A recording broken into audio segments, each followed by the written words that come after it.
Mashinadagi har xil navorotlarni yoqtiradiganlar va qolaversa arzonchiroq avtomat korobka Spark qidirib yurganlar uchun bizda navbatdagi Spark avtomobili 2017-yilda ishlab chiqarilgan 4-inch paysi avtomat korobka, bosib o'tgan masofasi probegi 203 ming kilometr.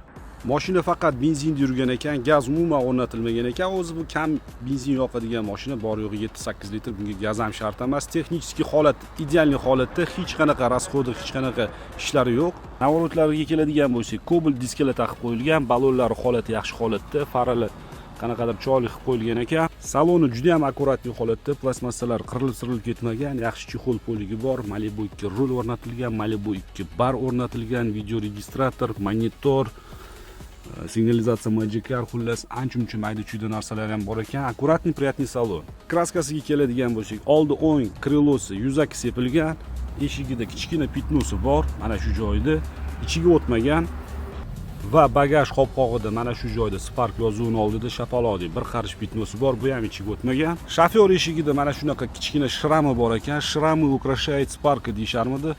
Ozgina kraskalar bor, asosiysi suyaklar absolyutno butun, texnически hech qanaqa ishi yo'q. Olasiz, haydingiz, maza qilib baraka topasiz. Narxiga keladigan bo'lsak, narxi $6900. Mashina faqat naqd pulga sotiladi. Telefon raqamlarini video описаниесida va video kommentariyasida qoldiramiz. Qiziqqan aloqaga chiqinglar, kelinglar, ko'ringlar, baraka qilib olib ketinglar. Manzil Toshkent shahar.